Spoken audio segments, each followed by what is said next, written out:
Dios les bendiga, mis hermanos.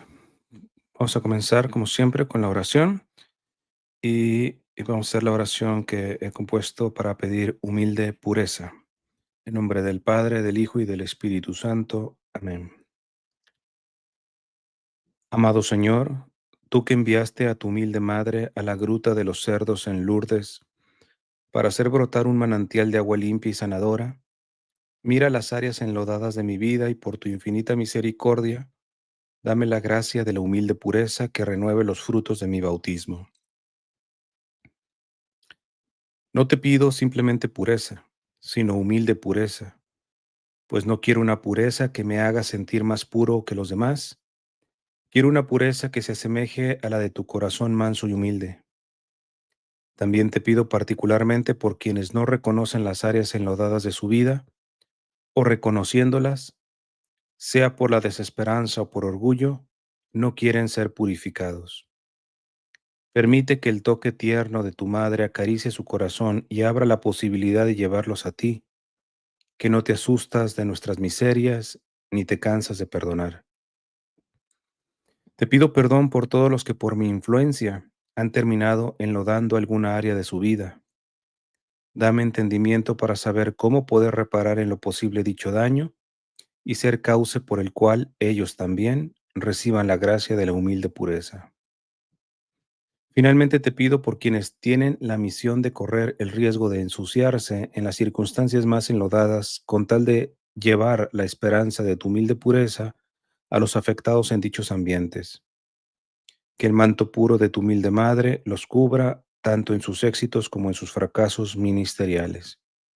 Todo esto te lo pido por la intercesión de tu madre en su advocación de Lourdes y los méritos de tu vida oculta de Nazaret, tu vida pública, tu pasión, tu muerte y sobre todo tu resurrección, que es manantial de humilde pureza. Amén. Pues bien, hermanos, en nombre del Padre, del Hijo y del Espíritu Santo. Amén. No había ni persignado antes. A ver, hermanos, el título no es un clickbait. Verdaderamente venía escuchando parte, no la escuché completa.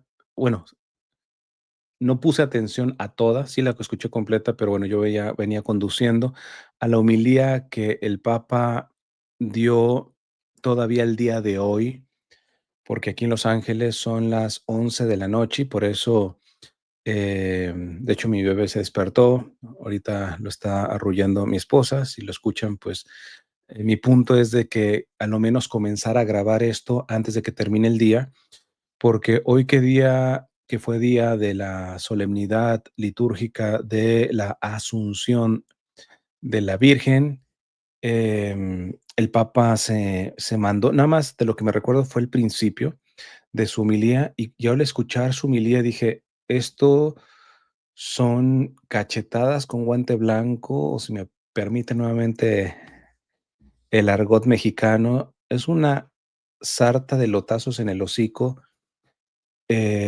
a ciertos protestantes y a ciertos católicos, ¿verdad? Em, yo me incluyo, a lo menos históricamente, dentro de los católicos, porque uno creyera que, pues, los que tienen que aprender sobre la cuestión de la Asunción de la Virgen María son los protestantes, ¿verdad? Porque nosotros lo tenemos como dogma, es algo que es vinculante en nuestra fe, y pues parecería que no tendríamos que ser aleccionados respecto a la Asunción de la Virgen, ¿verdad? Qué equivocados estamos, hermanos. Ese es el problema de creer que nosotros podemos agotar el misterio del dogma, ¿verdad? Entonces, y con a veces con mucha arrogancia, vamos y azotamos a nuestros hermanos protestantes que a la vez también, muchas veces con mucha arrogancia, se cierran a entender ciertos misterios, ciertos dogmas de la Iglesia Católica por meros prejuicios, ¿verdad? Y creo que el Papa nos está dando una excelente lección en este día de la Asunción de la Virgen María. Para aquellos, ciertamente tendré que haber agregado en el título, pero ya sería demasiado largo, para católicos y protestantes de buena voluntad, de honestidad intelectual, de recta intención, porque el cerrado sea protestante o católico, pues simplemente ya me espero el tipo de comentario agresivo, pseudo de apologética, porque hoy a la apologética la han vuelto un chiquero, ¿verdad? Un ring de pelea nada más, ¿verdad? En fin, antes de entrar en materia con la cuestión de la humildad del Papa, me he movido a hacer esto porque este día, les estoy honesto, para mí esta fiesta de la Virgen no me significaba mucho, ¿ah? Evidentemente lo creo porque es uno de los dogmas marianos que tenemos en la Iglesia Católica, la Asunción de la Virgen María. Es más, déjeme, permítame estaba viendo al padre Goyo, que es un sacerdote de aquí de la Arquidiócesis de Los Ángeles, que puso en Twitter en inglés, pero lo puso, soy sacerdote católico y tengo que decir que no creo en la ascensión de la Virgen María. No, hermanos, o sea, te digo que ya estamos en un ambiente tan beligerante en las redes sociales, católicos escandalizados, etcétera. Entonces, yo tuve que poner un mensajito, a ver, compadres, bájenle 3 rayitas. El padre dice que no cree en la ascensión de la Virgen. Hoy no celebramos la ascensión, el único que asciende es Cristo. Estamos hablando de la asunción, que implica ser llevada. La ascensión es por sí mismo, la asunción es llevada concretamente. Pero es que, hermanos, a veces ya ni les digo, por eso estas lecciones que nos está dando el Papa León XIV, ciertamente a protestantes de recta intención les puede servir, pero ojalá que nosotros, los propios católicos, tengamos abierto el corazón, porque es a nosotros a los que principalmente el pontificado del Papa León XIV nos está leccionando en muchas áreas, ¿verdad? Y en esta cuestión tan precipitada, ya linchando acá al padre, porque ¿cómo usted dice que no cree en la ascensión? No, no creo. Creo en la asunción, que es distinto, ¿eh? En fin, eso simplemente como anécdota que lo vi en X, en Twitter. Se me hizo chistoso, ¿eh? Como la gente se estaba escandalizando con este, con esta publicación así, que el padre sabe precisamente de que muchas veces el propio católico no está lo suficientemente formado, entonces, pero estamos listos para escandalizarnos y rasgarnos las vestiduras, ¿verdad? En fin, entonces, para mí no, honestamente, no me significaba mucho. Es más, me voy más atrás. La misma veneración a la Santísima Virgen y la devoción, yo lo he dicho, em, no era muy fuerte. Hablo en mi adolescencia, empezó un poco a despertar un poco. Ya después les contaré, porque sé que es uno de los videos que tengo por grabar, de cómo mi hipótesis es de que generalmente quien no entiende la devoción a la Santísima Virgen, generalmente, habrá sus excepciones, tiene un problema con la figura materna, generalmente. ¿Eh? Pero bueno, espérense cuando vaya a hablar de esto al respecto. Entonces, pero bueno, la Virgen es tan dulce que nos tiene paciencia y al fin y al cabo su única meta, su único propósito no es venerarla a ella por sí mismo, sino es acercarnos a ella porque ella es la que nos dice, hagan lo que Él les diga. Y esto lo vuelvo a repetir y lo repetiré cuantas veces es necesario. Devoción mariana, que no es cristocéntrica, es falsa devoción mariana. Es superstición, o si me apuran, estarían correctos los protestantes en decir que es una especie de idolatría, de mariolatría. Repito, devoción mariana, veneración mariana, amor mariano, que no es cristocéntrico, es superstición, es idolatría, lo que ustedes quieren y gustan, pero no es verdadera devoción mariana. ¿Ah? Entonces, el propósito de la Virgen es llevarnos a Jesús. ¿Verdad? No vivió en esta tierra y ahora en el cielo más que para eso, ¿verdad? Para decirnos, hagan lo que les diga. Pero bueno, gracias a Dios ahí fui avanzando en esto de la devoción mariana y particularmente en este dogma a mí me tocó mucho el irme acercando a los ritos orientales, porque una de las fiestas más grandes que tienen los cristianos de rito oriental en comunión con el Papa o que no tienen comunión con el Papa como los ortodoxos, por mencionar algunos, ellos no le llaman la asunción de la Virgen, sino le llaman la dormición de la Virgen. El año pasado yo hablé sobre esto, y creo que tengo ahí como un par más de videos explicando el icono, pero el año pasado fue particularmente importante para mí y para mi esposa esta fiesta, porque en esta fiesta fue la primera vez que vimos a nuestro bebé, el ultrasonido, que se ha dicho de paso, ese mismo día, no les voy a contar toda la historia, salvó la vida ese ultrasonido de nuestro bebé, salvó la vida de un bebé que estaba en riesgo de ser abortado, ¿verdad? Entonces, les compartía en Facebook la publicación que hice hace un año, no la voy a leer, si los que quieran vayan a mi Facebook, pero aquí está la el ultrasonido, el primer ultrasonido de nuestro bebé, 8 semanas, ¿verdad? Y ya salvando su primer vida. Y digo su primer vida porque yo les he dicho, días atrás que tuvimos la oportunidad de mostrárselo a otra mujer que tenía entre ceja y ceja también esta cuestión, parece, de abortar, y se impresionó decir: "¿Cómo? ¿Así ya estaba de 8 semanas?". Bueno, le mostramos la otra, esta es una, esta aquí está de frente, así que parece con sus manitas como rezando, este, que casi en todos sus ultrasonidos venía así, como si estuviera rezando, y otra de espaldas, y ya yo expliqué en aquel video, reciente, de que mi esposa fue de ahí que le metió un poquito, a la chica esta, porque le decía: "Sí, se le veían las nalguitas y las pompitas", sí es cómica el otro ultrasonido.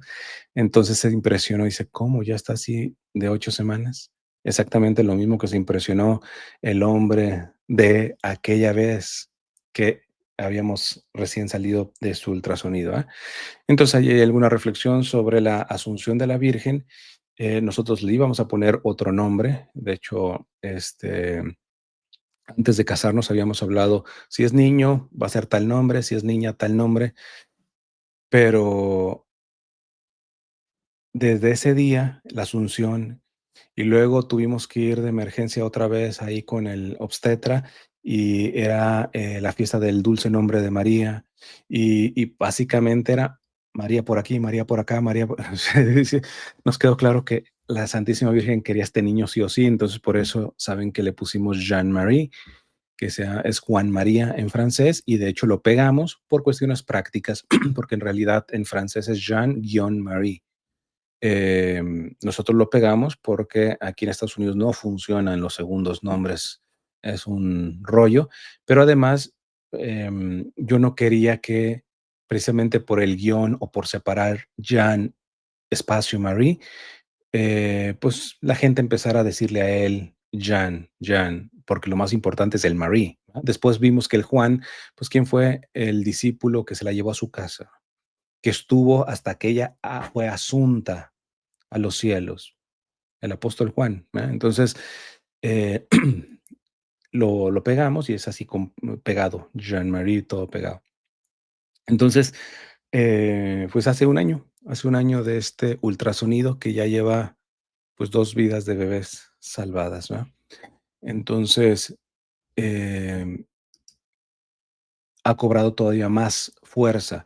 Pero antes de inclusive de que me casara, les estaba diciendo que en los Ritos Orientales este icono me llamaba mucho la atención. De hecho, em, llegamos a hacer hasta un retiro, en un monasterio bizantino, y nos tocó, una ocasión que se celebrara esa fiesta litúrgica en ese monasterio bizantino, y realmente tú ves lo que le significa. Y ahí es donde aprendí. Yo no sabía cómo interpretar este icono, porque ven que Jesús tiene aquí una niña, ¿verdad? Y luego aquí está la Virgen muerta, estrictamente hablando, pero más bien dormida, porque estrictamente hablando, la Virgen murió, simplemente no experimentó la corruptibilidad del cuerpo. em, y, y lo que significa básicamente este bebé que tiene en los brazos Jesús en el icono bizantino es que es la Virgen, es la Virgen. Entonces, ahí se viene toda una reflexión teológica, hermanos, ¿verdad? O sea, la Virgen recibe a Jesús, a la segunda persona de la Trinidad, en sus brazos como un bebé, y viene después Jesús a llevarse a su madre como una bebita. Eh, pero sobre todo, ¿por qué? Porque hace la representación del alma de la Virgen. Al fin y al cabo, Jesús dijo que quien no se haga como un niño no entra al reino de los cielos, ¿verdad? Entonces, hay toda una experiencia, porque ese es el problema y que lo vamos a ver ahorita en la homilía del Papa León XIV. Los católicos, lamentablemente, nos hemos acostumbrado a la doctrina que ya profesamos, ¿verdad? Y no la profundizamos a un punto que interpele nuestra vida, ¿verdad? ¿Quién piensa que la asunción de la Virgen me llama a hacerme niño? Por ende, defender, por ejemplo, la asunción de la Virgen delante de los protestantes de una manera en donde hay todo menos santa infancia, mm, es como lo que les digo, o sea, defender la Eucaristía y no haces el interés o el esfuerzo de ir todos los días a misa. A algunos pro apologetas ni a domingo van a misa. Entonces tú dices, pues, ¿en qué estatus queda tu debate en defensa de la Eucaristía delante de un protestante, hermanos? En fin, vamos a la homilía del día de hoy, porque sí, aquí en Los Ángeles todavía son las 11:30 de la noche, así que todavía estoy en el día de la fiesta. No he querido poner el texto de primera porque tengo que felicitar. Por fin, a ver, no es que estuviera feo el anterior diseño de la página del Vaticano, pero hoy me encanta, súper minimalista, mucho más limpia. Mis respetos, la verdad que han hecho un mejor trabajo. Vamos a ponerlo en español. Vamos al magisterio del Papa y vamos a las homilías. Homilías del 2025. Y aquí, Santa Misa de la Solemnidad de la Asunción. Y ahora sí que pónganse casco, pongámonos cascos, porque sin lugar a dudas de lo poquito que escuché, también más de un pedradón me dio a mí. Y dice: Santa Misa en la solemnidad de la Asunción de la Virgen María, homilía del Santo Padre León XIV, Parroquia Pontificia de Santo Tomás de Villanueva, en Castel Gandolfo, viernes 15 de agosto de 2025.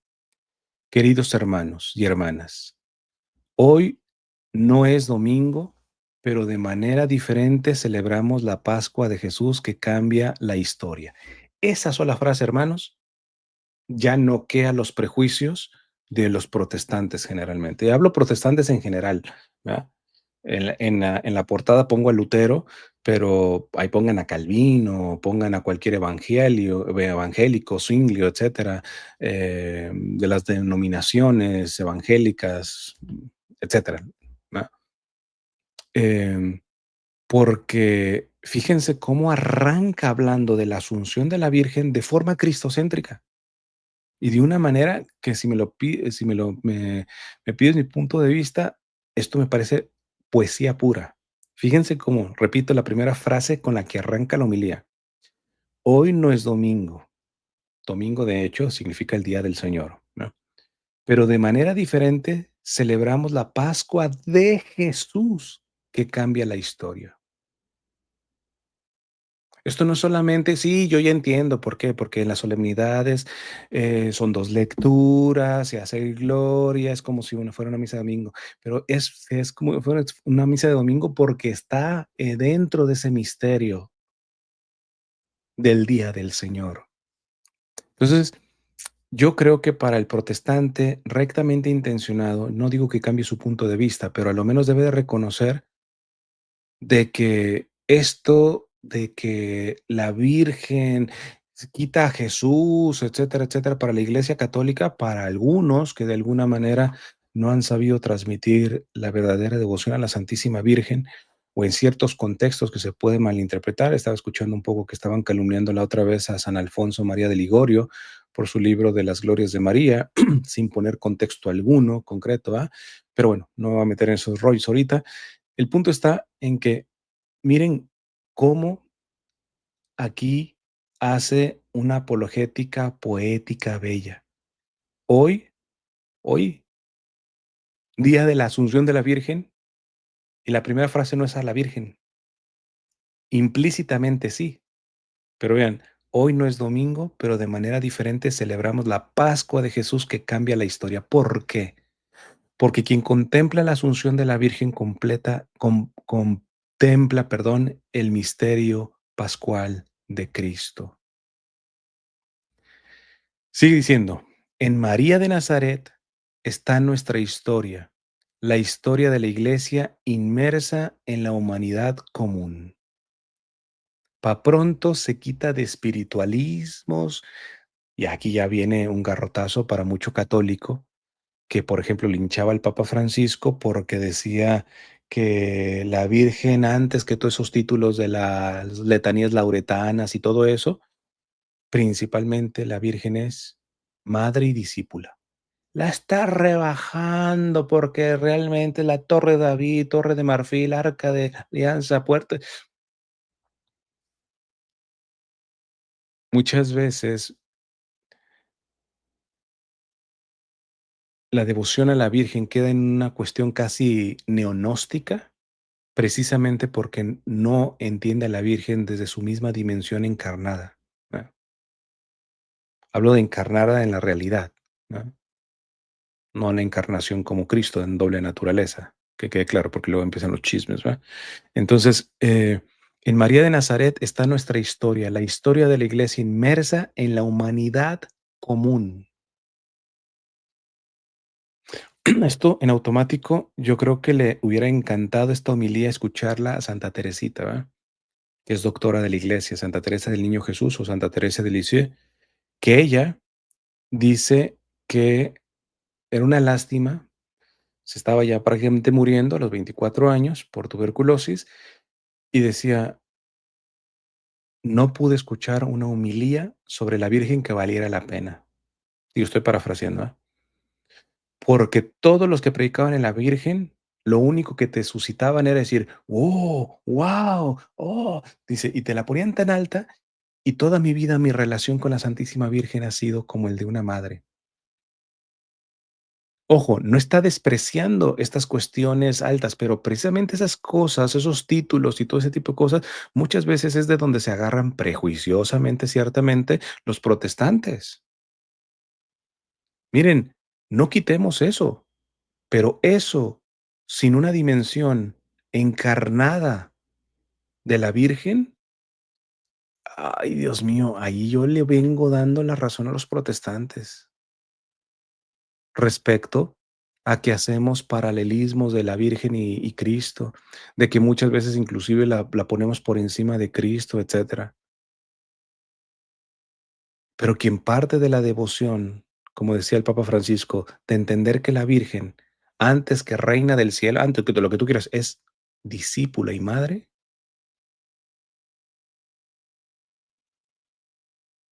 Pues, es una clave, hermanos, que yo creo que ahora en el pontificado de León XIV, los católicos nos tenemos que revisar respecto a esto.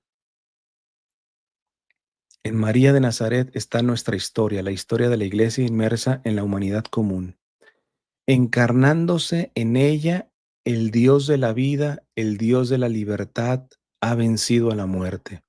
Sí, hoy contemplamos cómo Dios vence a la muerte, pero no sin nosotros. Otra lección. No solamente somos salvos por la fe, etcétera. Repito, esto yo sé, si hay un protestante que no le está gustando, no haga berrinche, no escupa en los comentarios, váyase mejor. Esto que lo escuchen los protestantes, que no necesariamente cambien de opinión, pero que estén abiertos para mínimo que no estén de acuerdo con la iglesia, pero no de forma prejuiciosa y calumniosa. Y también el católico que le está doliendo, porque él sí es defensor de la Virgen, etcétera, y acá se la están rebajando porque le están tocando una dimensión de este dogma y de este misterio mariano que no quiere permitir que entre hasta lo profundo de su vida, quiere seguir viviendo una fe casi, casi supersticiosa, gnóstica, espiritualista, poco encarnada. porque eso supuestamente será modernismo, etcétera, te dicen, pues no haga berrinche, ahuecando el ala. Habrá alguno que sí esté abierto a esto que está diciendo el Papa. Si hoy contemplamos cómo Dios vence a la muerte, pero no sin nosotros. Es decir, la primacía de la gracia que hablamos con la entrevista que le hice al doctor Rodrigo Guerra, el Papa es un agustiniano, ¿eh? Un agustino y agustiniano, agustino por la congregación, agustiniano por experto en los escritos de San Agustín, y cómo, sin lugar a dudas, es la fe y las obras, pero la fe tiene primacía y las obras también son gracia, ¿verdad? Entonces, fíjate cómo aquí el Papa dice: "Si hoy contemplamos cómo Dios vence a la muerte, pero no sin nosotros, no sin nosotros". San Agustín dice: "El Dios que te salvó, perdón, el Dios que te creó sin ti, no te va a salvar sin ti", ¿verdad? Suyo es el reino, pero nuestro es el sí, gracia y naturaleza, fe y obras. Suyo es el reino, pero nuestro es el sí a su amor que todo puede cambiar. En la cruz, Jesús pronunció libremente el sí que debía vaciar de poder a la muerte. Esa muerte que aún se difunde cuando nuestras manos crucifican y nuestros corazones son prisioneros del miedo, de la desconfianza. En la cruz venció la confianza, venció el amor, que es capaz de ver aquello que aún no llega, venció el perdón. Y esto, a ver, no voy a tratar de meterme mucho, porque al final voy a grabar algo al respecto del diálogo que tuvo el hermano Edgar Pacheco con con Fernando, con el hermano Fernando Casanova. Yo le estaba insistiendo que si me permiten poder reaccionar al debate, y no me contestan, ¿verdad? Yo sé que puedo usar el fair use y todo ese tipo de cosas, pero quiero tener, pues, la delicadeza de pedirles permiso y, pues, ya, si no me dan permiso, etcétera, veré si lo uso a manera de fair use o simplemente, tomo nota de los dichos de Fernando y hago un comentario, que hay cosas que Fernando denuncia que honestamente los católicos creo que tenemos que revisarnos al respecto de esto. A Edgar yo no lo conocía, pero cuando lo conocí escuché su testimonio. No, de hecho, la primera cosa que escuché de Edgar Pacheco fue una charla verdaderamente insultante respecto a la Santísima Virgen, pero en el fondo, créanme que yo no me escandalicé. De hecho, le dije a mi esposa: "Me huele que aquí hay un problema de figura materna". Y ojo, si esto lo ve Edgar, que no lo tome personal. Cuando yo hable de mi experiencia, va por ahí también, ¿verdad? Entonces, no es que yo lo quiera satanizar, pero yo intuí eso. Y entonces terminé de escucharla y el siguiente video recomendado era su testimonio. Y ahí me doy cuenta de los problemas que él ha tenido en su historia a nivel de la figura materna, ¿verdad? Esto lo digo de forma descriptiva, no valorativa. Yo no estoy tratando de juzgarlo en este sentido, ¿ah? Primero porque él no eligió eh, la madre que tuvo y las circunstancias que se dieron, etcétera, etcétera, ¿va? Entonces, pero les digo, no me quiero meter mucho con esta cuestión, pero em, el hermano Fernando Casanova hablaba de la seguridad, que muchos protestantes se hacen católicos creyendo que ahí van a tener seguridad. Y ahora lo deja, ¿por qué? Porque no hay seguridad de salvación en la iglesia católica, entonces en la iglesia protestante la seguridad. Ya lo desgajaré mejor, en el video, pero es exactamente lo que el Papa Francisco, a nosotros los católicos, quizá por eso le incomoda también tanto al Papa Francisco a Fernando, nos apuntaba a que que una cosa es tener firmeza en la fe y otra cosa es tener una fe rígida. No es lo mismo tener una fe firme a una fe rígida. No es lo mismo tener eh, una vida espiritual ordenada a tener una vida espiritual de control. Entonces, em, aquí el Papa nos está diciendo, en la cruz venció la confianza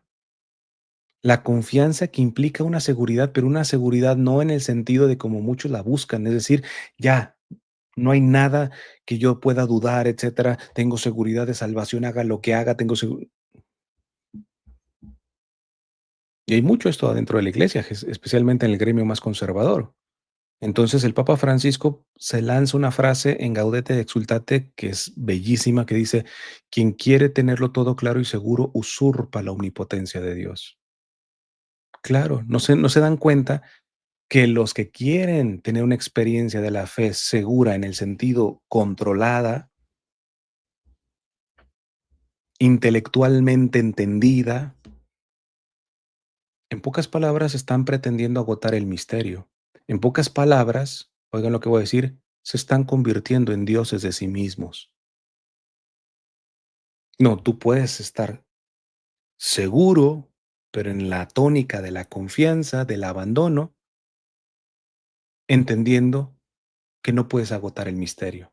La mejor manera que yo lo he explicado es con mi fenómeno natural favorito, que es la neblina en tierra y la bruma en el mar. Em, Cuando hay neblina, tú ves 1 metro, 2 metros, pero cuando caminas alcanzas a ver 1 metro más, pero siempre el resto no lo alcanzas a ver. Y a mí, por ejemplo, con las iniciativas de apologética, hablo de mi gremio católico que están sacando, me parece que quizá no con mala intención, pero se está haciendo un ejercicio de intentar agotar el misterio, sin darse cuenta que cuando está pasando eso, le estás dando en la madre precisamente a la doctrina y a la fe, que en el fondo ya no defiendes a Dios, te estás endiosando.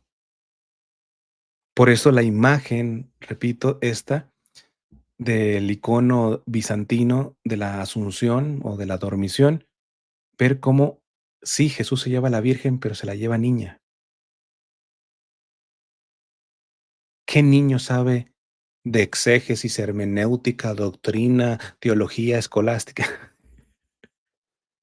Hay tanto que aprender de esto y me encanta que alguien tan formado como el Papa León XIV no se haya, a lo menos de principio, puesto a dar clases teológicas doctrinales sobre la Asunción, sino a profundizar en lo que implica creer en la Asunción de la Virgen María. Porque muchos apologetas católicos pueden debatir con protestantes sobre la Asunción, pero son cobardes en confrontar su propia vida, sobre todo su vida interior, su vida oculta, su vida secreta delante de los frutos de la Asunción de la Virgen. Fíjate que menciona la palabrita que, no quiero hacer escarnio de esto, simplemente lo digo de forma descriptiva, del hermano Michael Boris, uno de los tradicionalistas conservadores más rampantes en inglés acá en Estados Unidos, de Church Militant, cómo zarandeaba a los gays, a todo mundo, que no es sumamente doctrinal, no lo bajaba a la gente, hasta propios católicos y a obispos, etcétera, de herejes, etcétera. Y pues hace, ¿qué llevan? Como 2 años, 2 o 3 años, pues se le tuvo que despedir de su propio proyecto porque llevaba una vida doble con atracción al mismo sexo. Y cuando él da su testimonio y pide disculpas y todo esto, por una parte, dice, toda la cuestión que yo les dije sobre la fe, síganlo creyendo, que no lo destruya mi mal testimonio. Pero ahora que me pasa esto, digo, ¿no bastó tener buena doctrina? ¿No bastó tener esa seguridad doctrinal, esa seguridad teológica? Y termina diciendo, tengo que reconocer que desde hace años tengo un problema con la confianza en Dios. Se oye cliché, ¿verdad? No es lo mismo creer en Dios que creerle a Dios, ¿no? En la cruz venció la confianza, dice eh, el Papa León XIV, venció el amor que es capaz de ver aquello que aún no llega. venció el perdón. Y María estaba, estaba allí, unida al Hijo. Hoy podemos intuir que María somos nosotros cuando no huimos. Somos nosotros cuando respondemos a nuestro sí, a su sí, o podríamos decir a su fiat. En los mártires de nuestro tiempo, en los testigos de la fe y de la justicia, de la mansedumbre y de la paz, ese sí sigue viviendo y sigue enfrentando a la muerte. De ese modo, este día de alegría es un día que nos compromete a decir cómo y para qué vivimos. ¿Cómo y para qué vivimos? La liturgia de esta fiesta de la Asunción nos ha propuesto el pasaje evangélico de la Visitación. San Lucas transmite en esta página la memoria de un momento crucial en la vocación de María. Es hermoso regresar a ese momento en el día en que celebramos la meta final de su existencia. Toda historia en la tierra, incluso la de la Madre de Dios, es breve y termina. Pero nada se pierde. De ese modo, cuando una vida concluye, brilla con mayor claridad la unidad de toda su existencia. El Magnificat que el Evangelio pone en labios de la joven María, me encanta que subraye esto del joven, ¿verdad? Porque uno creyera, no, pues espérate. De hecho, he escuchado algunos eh, evangelistas, no, apologetas, perdón, tanto protestantes como católicos, que pues le tiran el juego sucio y todo eso y dicen, bueno, ya yo entiendo que hay otros que hablan con más serenidad, pero ya aprenderé en los años. Bueno, acá la Virgen no necesitó los años, ¿no? Desde joven. El Magnificat que el Evangelio pone en labios de la joven María irradia ahora una luz que ilumina su historia. En este día, el del encuentro con su prima Isabel, se contiene el secreto de cualquier otro día, de cualquier otra época. Y las palabras no son suficientes, es necesario un canto que la iglesia sigue entonando cada día al atardecer, de generación en generación. Lucas 1:50. Es decir, en las vísperas. El Magnífica siempre se recita. Hablo de las vísperas litúrgicas, de la liturgia de las horas. La sorprendente fecundidad de la estéril Isabel confirmó a María en su confianza. Le anticipó la fecundidad de su sí, que se prolonga en la fecundidad de la Iglesia y de toda la humanidad cuando la palabra renovadora de Dios es acogida. Ese día dos mujeres se encontraron en la fe. Después permanecieron 3 meses juntas para ayudarse, no solo en las cosas prácticas, sino en un nuevo modo de leer la historia. Esto yo creo que urge en varios ámbitos. Estaba viendo, creo que fue Monseñor Munilla en X, puso una fotografía, fue un diseño de inteligencia artificial de Trump y Putin, de la reunión que tuvieron y que parece que pues es esperanzador en cuanto a conseguir la paz respecto a la guerra en Ucrania. Y decía Monseñor Munilla, ¿verdad? Ellos muy probablemente ni saben, ¿verdad? Chance y hasta se están dando el crédito. Nosotros vamos a conseguir la paz, sobre todo con el ego que se carga Trump, ¿verdad? Entonces, que por cierto, aquellos que dicen que le dan, que se merece el Premio Nobel de la Paz, hermanos, si se lo ganó Obama, hermanos, o sea, yo creo que si se lo dan a Trump, es más que justificable, ¿verdad? Pero bueno, el punto está en que los políticos, se creen que ellos llevan la paz, o que ellos generan la paz y todo este de cuestión. El ego es muy grande. Y dice Monseñor Munilla, ellos quizá ni siquiera se habrán dado cuenta de qué día soy. O sea, como dejando saber, esto tiene que ver más por la intercesión de la Santísima Virgen. Aquí está el Señor tocando en el día de la Asunción de la Virgen para abogar por una paz que urge, que urge. Sigue diciendo el Papa, Pero bueno, eso a nivel político, a nivel ecuménico, hermanos. Repito las palabras del Papa. Ese día 2 mujeres se encontraron en la fe. Después permanecieron 3 meses juntas para ayudarse, no solo en las cosas prácticas, sino en un nuevo modo de leer la historia. Yo creo que esta dinámica nos tendríamos que llevar en el diálogo interreligioso, en el diálogo ecuménico, en el diálogo político. Sigue diciendo el Papa, de esa manera, hermanas y hermanos, la resurrección entra también en nuestro mundo. Las palabras y las decisiones de muerte parecen prevalecer, pero la vida de Dios trunca la desesperación por medio de experiencias concretas de fraternidad.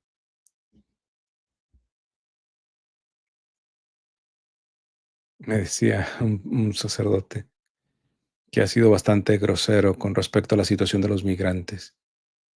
No, hay que rezar. ¿Qué es esa oración que no se vuelve concreta, Padre? Hay que rezar para que los que tienen hambre puedan comer. Si la oración no te lleva a llevar un pan, casi, casi que una cuestión de superstición. Qué interesante cómo una realidad espiritual, teológica, altísima, porque es dogmática, el Papa León XIV te la está dando con peras y manzanas, te lo está bajando a la dimensión de decirte, no me vengas con que eres buen católico porque crees en el dogma de la Asunción de la Virgen y porque te peleas con protestantes respecto a este dogma y otros dogmas, etcétera. Pruébame que esa realidad tan alta como el dogma de la Asunción de la Virgen María se encarna en cosas concretas en tu vida.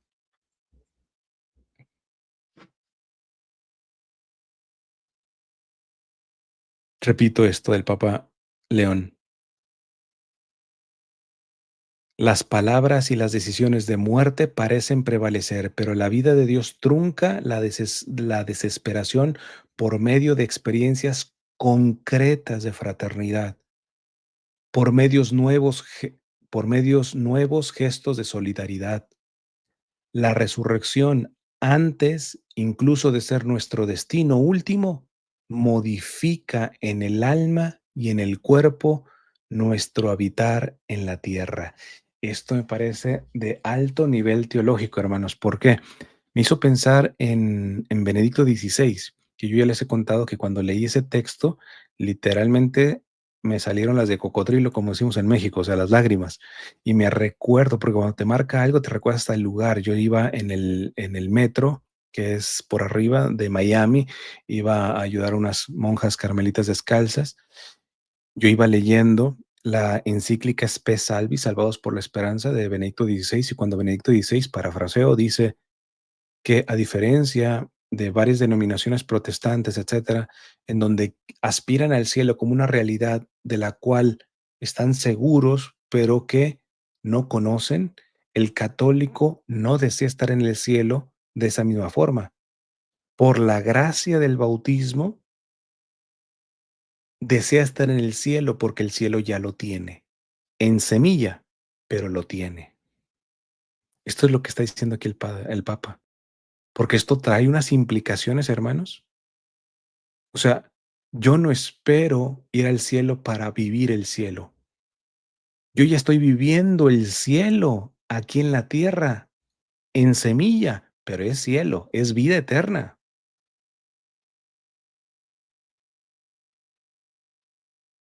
Dice el Papa,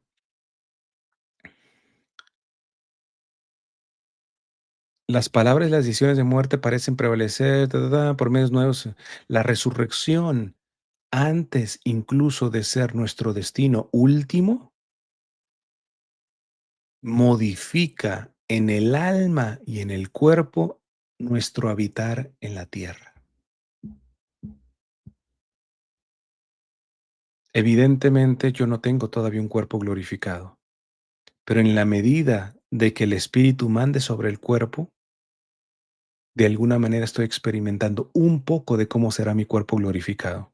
Esto lo decía el padre Carreira, astrofísico, que hacía, unas reflexiones muy bellas. Dice: "Aquí en la tierra continuamente es el cuerpo quien jala al espíritu", lo que le llamamos concupiscencia, la inclinación al pecado, etcétera. En cambio, un cuerpo glorificado, resucitado, es al revés, es el espíritu que manda el cuerpo. Por eso, Jesús verdaderamente tenía cuerpo y estaban encerrados los discípulos y entró. No tocó la puerta, entró. Es un fantasma, no tócalo. Tomás, mete las manos en mis llagas. Es verdaderamente cuerpo, pero es un cuerpo ya espiritualizado, es decir, a las órdenes del espíritu, ¿no? Lo cual es muy difícil antes de llegar a esa realidad, pero el Papa nos está diciendo aquí que para llegar a esa realidad hemos de empezar a vivir lo que es posible vivir aquí y de alguna manera que nuestro cuerpo vaya participando de esa realidad espiritual. Repito, dice, la resurrección, antes incluso de ser nuestro destino último, modifica en el alma y en el cuerpo nuestro habitar en la tierra. El canto de María, su Magnificat, refuerza en la esperanza a los humildes, a los hambrientos, a los siervos diligentes de Dios. Que no nos parezca raro que doctores en teología abandonen la fe, pierdan la esperanza en su fe católica, porque la condición es esta. Y esto, a ver, evidentemente algunos, le estás mandando una indirecta a Fernando Casanova. No va para todos, porque dice bien el refrán, cuando veas las barbas de tu vecino cortar, pon las tuyas a remojar. ¿Quién me puede firmar por 500,000 millones de dólares que él nunca va a caer en lo de Fernando? Ya hablaré después, ¿verdad? Hasta dónde precisamente lo que saboteó a Fernando fue precisamente estar muy seguro de sí mismo, de la doctrina que tanto predicaba en EWTN y todo ese tipo de cosas, ¿verdad? Entonces, va, cuando veas las barbas de tu vecino cortar, pon las tuyas a remojar. Más vale que empecemos con la experiencia de la fe a partir de la humildad, porque si no, tarde que temprano, quizá no nos saldremos de la fe católica en el sentido como Fernando lo hizo, pero espiritualmente vamos a llegar a ese hastío. Y simplemente porque no se burlen de nosotros, que dijimos que no, nunca dejaríamos ser católicos, viviremos una doble vida, en contradicción. No, más vale la pena entender que el Señor, como dice aquí, es el Papa León XIV, el canto de María, su magnífica, refuerza la esperanza a los humildes, a los hambrientos, a los siervos diligentes de Dios. Son las mujeres y los hombres de las bienaventuranzas que ya ven en lo visible aún estando en la tribulación. Los poderosos derribados de sus tronos, los ricos con las manos vacías, las promesas de Dios realizadas. Se trata de experiencias que todos en cada comunidad cristiana deberíamos poder decir que hemos vivido, que parecen imposibles, pero en ellas se sigue revelando la palabra de Dios. Cuando nacen los vínculos con los que nos oponemos al mal con el bien, la muerte con la vida, entonces vemos que con Dios no hay nada imposible. En algunas ocasiones, lamentablemente, allí donde predominan las seguridades humanas, mire cómo, por eso les digo, repito, no quiero encasillarme en esta cuestión de que curiosamente Fernando Casanova decía, los protestantes que sean católicos es en busca de seguridad, pero al final no hay seguridad en la iglesia católica, entonces te vas a una iglesia protestante, evangélica, lo que sea, y ya sea que aunque digas que la seguridad está solamente en la fe en Cristo, etcétera, hay que analizarla y ser un poco honestos a ver si en esa ecuación, en el fondo, a lo menos psicológicamente no te has convertido en Dios de ti mismo, es decir, la seguridad de poder saciar la necesidad que todo ser humano tiene de saber que está en el lugar correcto, la necesidad psicológica de sentirse bueno. Y discúlpenme, hay mucha diferencia en vivir una vida cristiana de santificación a una vida dominada, dirigida por saciar la necesidad psicológica de sentirse bueno o del lado correcto de la historia.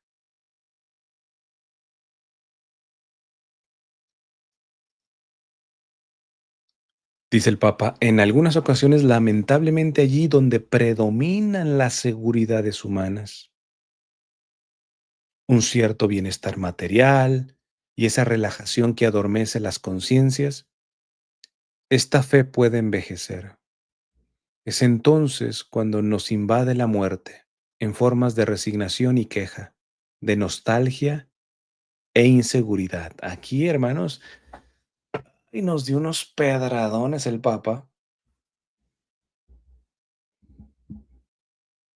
O sea, le está diciendo que aquellos que solamente viven de la resignación y la queja, de la nostalgia, que habla de la nostalgia. No, la iglesia era mejor en el pasado y todo. Después el concilio se ha echado a perder, esa nostalgia, ¿verdad? El Papa está diciendo que los que están en una constante resignación, amargura básicamente, y queja de nostalgia, inseguridad, en pocas palabras, eh, su alma está envejecida, su fe está envejecida y está siendo invadida por la muerte, distinto a la resurrección del cuerpo, en donde el cuerpo está como sobrepasado de vida, ya no solamente de una cuestión de una vida biológica, sino es una vida en el amplio sentido de la palabra, ¿no? ¿Qué es lo que pasó con la Virgen, no? En lugar de ver que este viejo mundo se acaba, se sigue buscando auxilio en él. El auxilio de los ricos, de los poderosos, que generalmente se acompaña con, con el desprecio de los pobres y humildes. Pero la iglesia vive en sus miembros frágiles. Pero la iglesia vive en sus miembros frágiles. Estas son las paradojas. La paradoja es una aparente contradicción.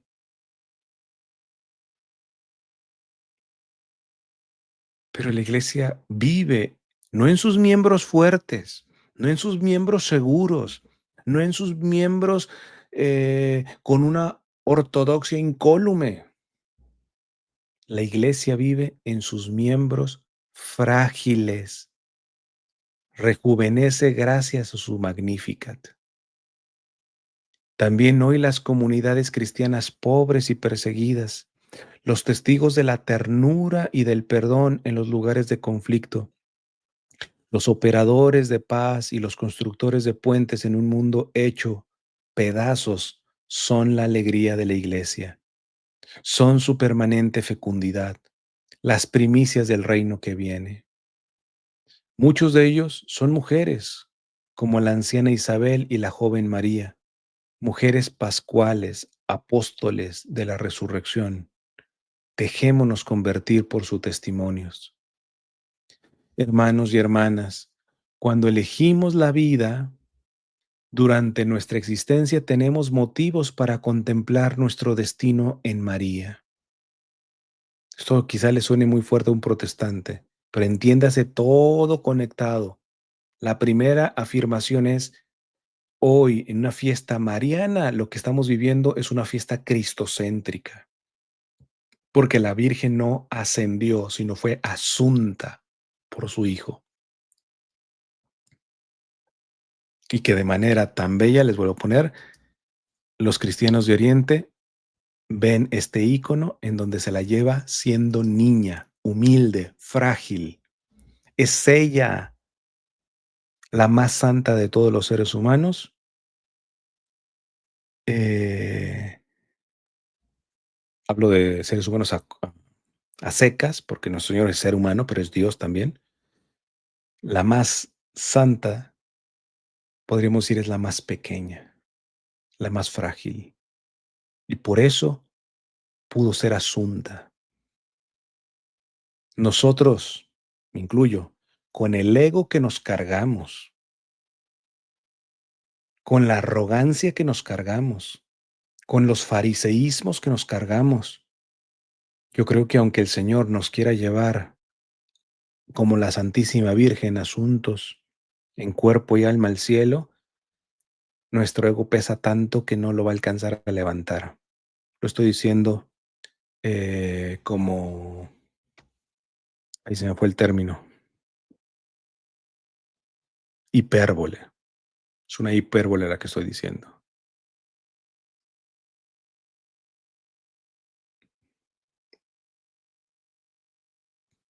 Son llevados a cielos los que no pesan, los que son como pequeñitos, los que son frágiles, no los que henchidos e hinchados de su propia virtud, de su propia ortodoxia, de su propia fe, porque yo soy el modelo de catolicidad. Hermanos y hermanas, cuando elegimos la vida durante nuestra existencia, tenemos motivos para contemplar nuestro destino en María asunta al cielo, que es un misterio, repito, cristocéntrico. Ella nos ha sido dada como el signo de que la resurrección de Jesús no fue un caso aislado, ni una excepción. Todos en Cristo podemos vencer la muerte. Ciertamente es una obra de Dios, no nuestra. Repito, la Virgen, por eso diferenciamos. Y ya no le digo a los protestantes que por el tuit que puso el padre Goyo recientemente, veo que ni nos tendremos que preocupar los protestantes, los propios católicos no entienden la distinción entre la ascensión y la asunción. Y ahí andan linchando al padrecito. Ciertamente es una obra de Dios, dice el Papa, no nuestra. Para aquellos católicos pelagianos que hacen una evangelización en donde en el fondo, aunque digan que es la fe y las obras, en el fondo están continuamente dándole primacía a la obra que a la fe y la gracia.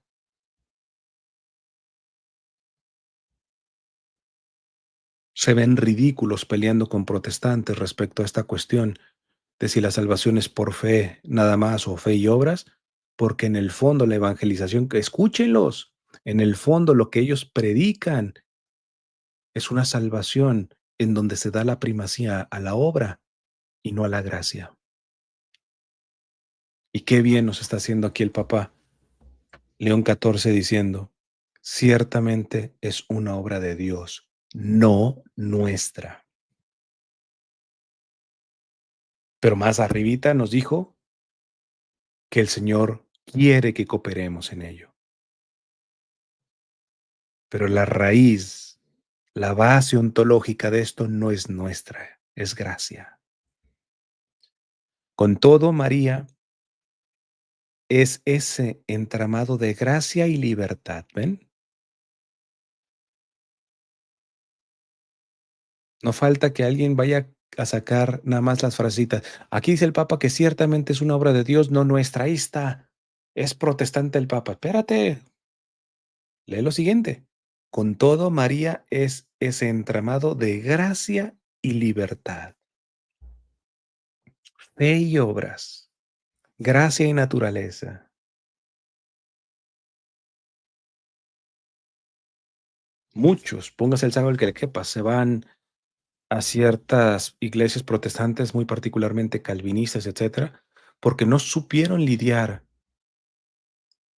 con los desastres que produce su libertad herida. Entonces tienen que ir a que les digan: "Hagas lo que hagas, tú eres salvo en Cristo".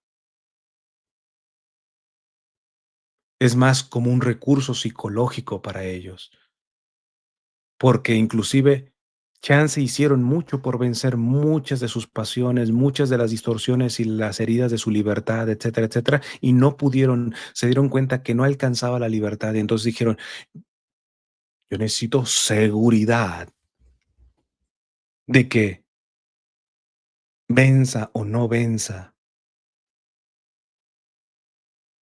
la podredumbre que puede generar mi libertad, yo soy salvo". Y luego tenemos el lado, este, pues, básicamente pelagiano o semipelagiano de algunos evangelizadores católicos, en donde todo lo pasan, particularmente por lo que el Papa Benedicto condenó tanto, una estructura o visión de fe moralista,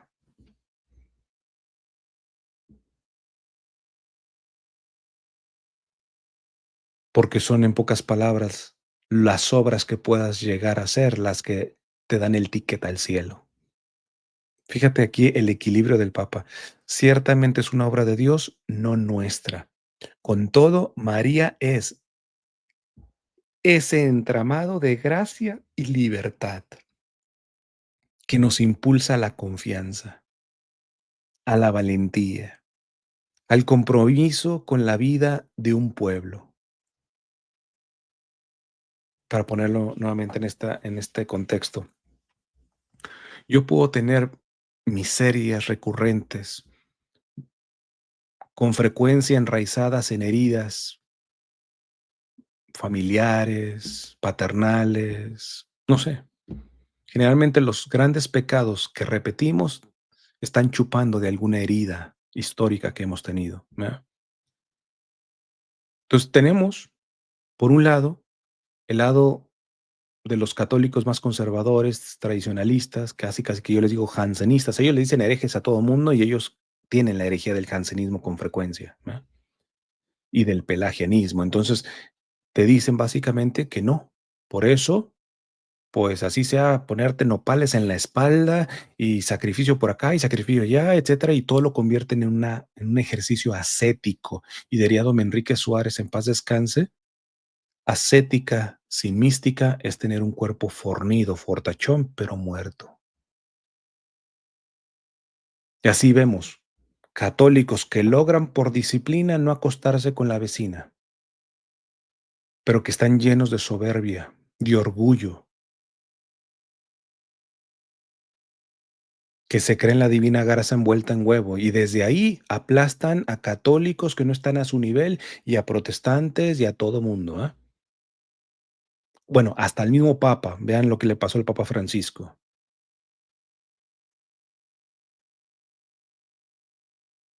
Ah, pero ellos pueden decir: "Yo no me acuesto con la vecina, yo no soy gay, yo no". Pelagianismo puro. Inclusive los protestantes, hay protestantes que hacen mofa de respecto a fiducia supplicans y todo ese tipo de cosas, y en el fondo, ellos lo que están demostrando es de que como no caen en las cuestiones de la Iglesia Católica con fiducia en súplica, etcétera, en pocas palabras están cayendo, a lo menos por pasiva, en un tipo de pelagianismo. Ellos que dicen que solamente la fe basta.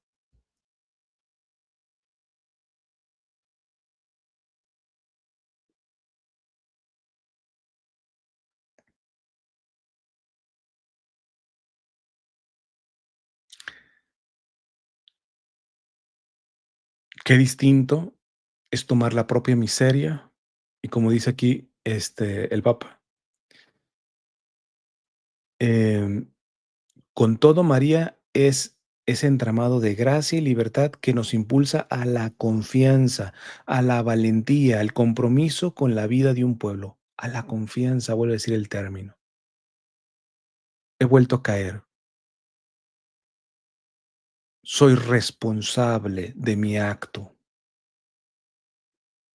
A mi pecado le digo pecado tal cual, no lo matizo, no lo relativizo. Pero a diferencia de los pelagianos, no caigo en el escrúpulo, confío en la misericordia de Dios y me vuelvo a levantar y así caiga 500,000 veces, tomo mi responsabilidad sobre ello, pero siempre con una profunda confianza de que Dios tiene la última palabra, de que no serán mis esfuerzos quien tenga la última palabra, sino Dios. Y no me voy a irme a refugio en una cuestión de minimizar por activa o por pasiva las consecuencias de mis actos, porque al fin y al cabo ya soy salvo.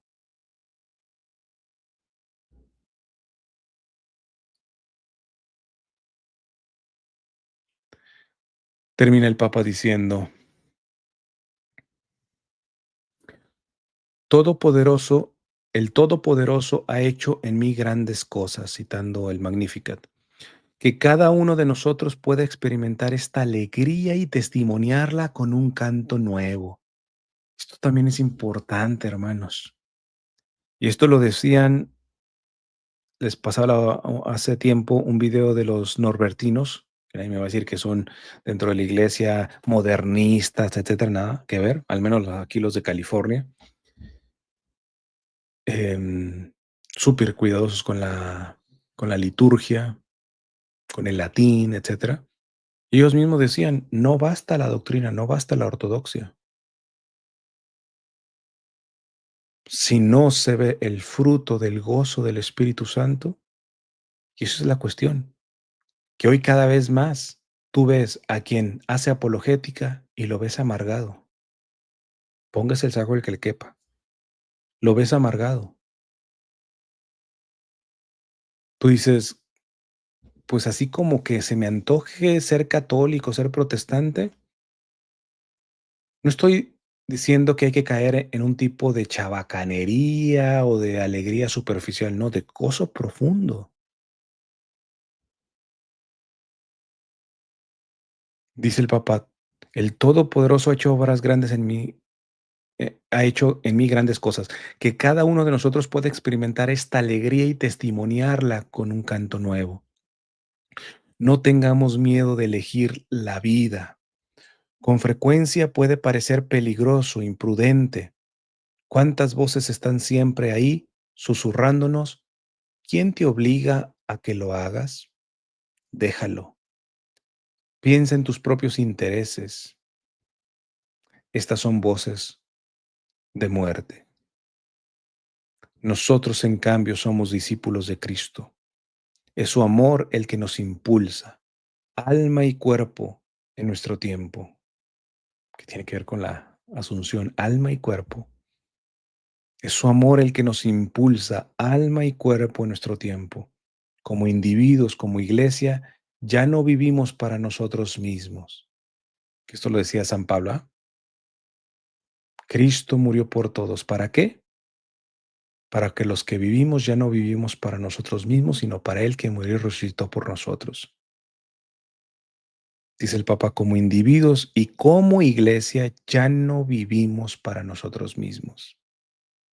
Es precisamente esto, y solo esto, lo que hace que se difunda y prevalezca la vida. Nuestra victoria sobre la muerte comienza desde ahora.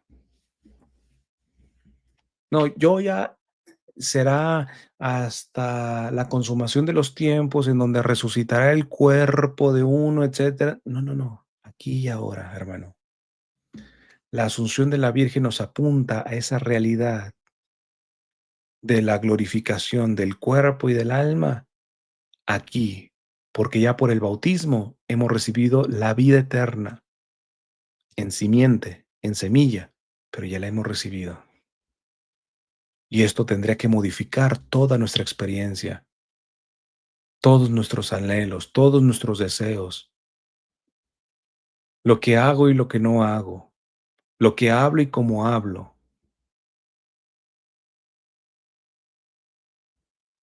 Como ven, yo creo que al menos a mí me tocan muchas piedras de esta excelente homilía que ha dado el Papa el día de hoy en la fiesta de la Asunción de la Virgen María.